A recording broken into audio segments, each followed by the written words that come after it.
Alright, so we are back for another lesson, and in this section we'll be covering 7th chords. Now, think of a 7th chord as a triad, but with another layer on top of it. And to show you that, let's just build our major triad. So we have C, which is the root, we skip D, which is the second, play the third, which is E, we skip the fourth, which is F, and then play G, which is the fifth. So now we have a C major triad.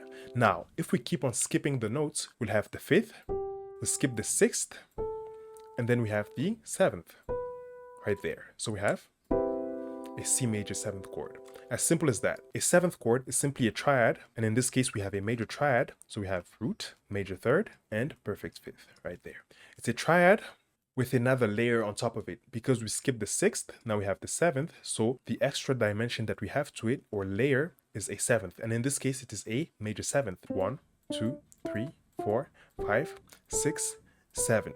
So we have a major 7 interval. So the distance between this C and this B is that of a major 7th, because we have, once again, 1, 2, 3, 4, 5, 6, and then 7. You can just revisit the interval section if you don't really understand it, but that's the basics of it. Now, to get our minor 7th chord, the first thing we'll do is duplicate this major triad at the bottom here. And remember, to turn a major chord into a minor chord, we'll just take the third and drop it by a semitone.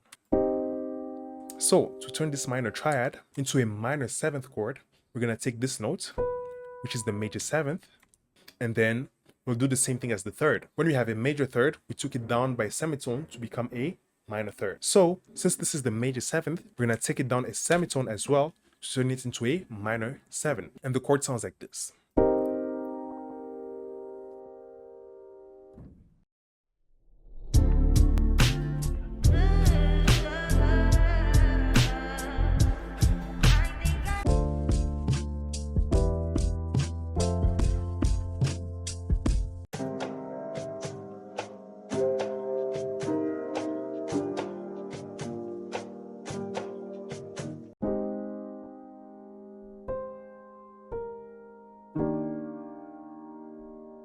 So the same thing applies here. We have a triad at the bottom, root, minor third, and then perfect fifth. And then since we have the major 7th, which is this note right here, and then we took it down by a semitone, it becomes a minor 7 or a flat 7th.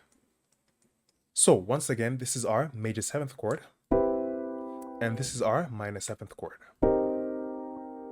And by the way, since this note right here was a B, in this case it's going to be a B flat, because it still plays the role of a 7th, but this time, since we flatted it, or we made it a minor 7th, then we call it a B flat, because we are still in the context of a C chord. We still keep that consistency of letters. So we have C, E flat, and then G, and then B flat.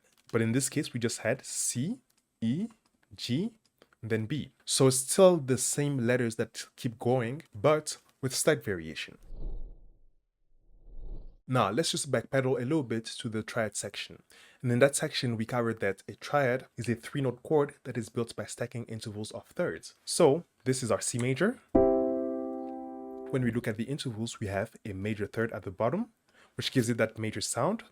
And again, we have 1, 2, 3 of the major scale. We also covered that this interval right here on top of it is a minor third. This is also 1, 2, 3 scale degrees. Now let's bring back this note right here, which is the 7th. And if we're to look at the interval between this G, we have 1, 2, 3. So we have yet another third. And this time we have another major third. And to prove it, we're just going to duplicate this interval and put it right there. So as you can see, even in our 7th chord, we are still stacking intervals of thirds. They're just a continuation on our triad. And once again, this is our major 7 chord.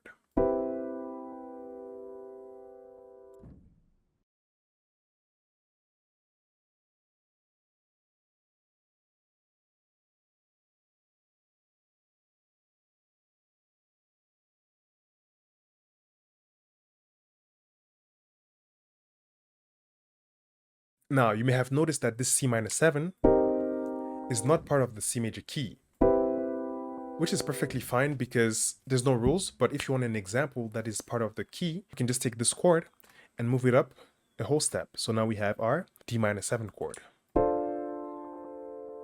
So that's just the basics of our major and minor 7th chord. We'll cover more along the way.